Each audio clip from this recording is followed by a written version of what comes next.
Question number 6, Grant Robertson. Thank you, Mr. Speaker. My question is to the Minister of Finance.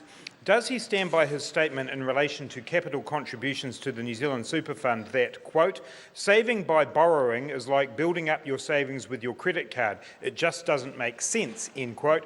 If so, what has been the average return per annum since the New Zealand Super Fund was created? The Honourable Bill English. Mr. Speaker, I stand by my full statement, which I also said the fund was always predicated on having surpluses to invest, actual money to save. That's how the legislation was set up. In answer to the member's second question, the average return per annum since the fund was set up in 2003 is 10.1%. Returns have varied between minus 22.9% to plus 25.8%. Speaker. Supplementary question, Grant Robertson. How does he reconcile the first part of that answer with the 15% return the Super Fund has made in the last year, the 10% per annum return the fund has made since inception, compared with a 3.3%, the cost of government borrowing? The Honourable Bill English. Well, Mr. Speaker, the way to reconcile those statements, of course, is the concept of risk, which I know the Labor Party doesn't really understand. So just to illustrate the kind of risks, in 2008-9 the fund made minus 22%. In 2007-8 it made minus 4.9%. In 2011-12 it made 1.21%. And the fact that it's made 10%, that is above the market rate on average for the first 15 years or so, means it's highly likely it will make negative returns for an extended period sometime, because no managed fund beats the market by much over any length of time. So we just didn't want to take the risk on borrowing more, for which Labor criticises us, in order to invest in overseas shares. Question, Mr. Speaker. Supplementary question, Grant Robertson.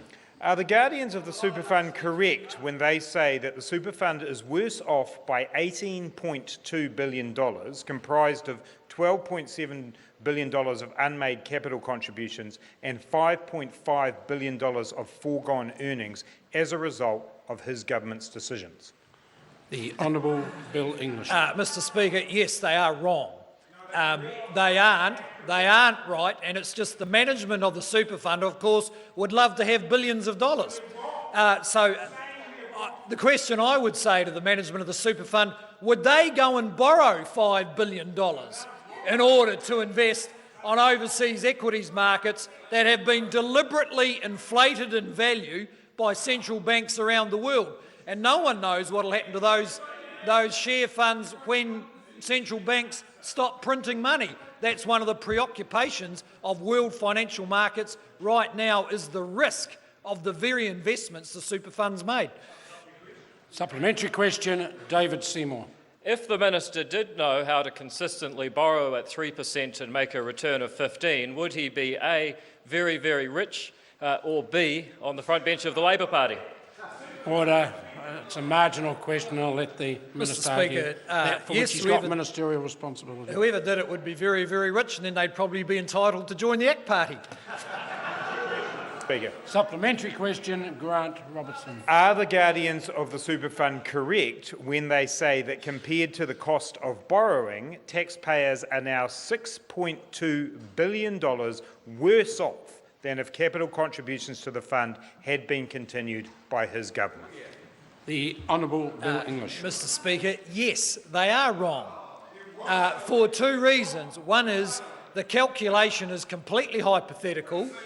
Second, as the contributor of the funds, we have a different perception of risk than they have. They'd love the government to take huge risks to give them billions of dollars. That's what you'd expect them to say. We don't want to take that sort of risk. And thirdly, they're a long-term fund, and the fact that they've beaten the averages for a few years is no indication of the risks out ahead of them. And a future Minister of Finance may well be in this House defending persistent negative returns on that fund. In fact, I believe that's certain.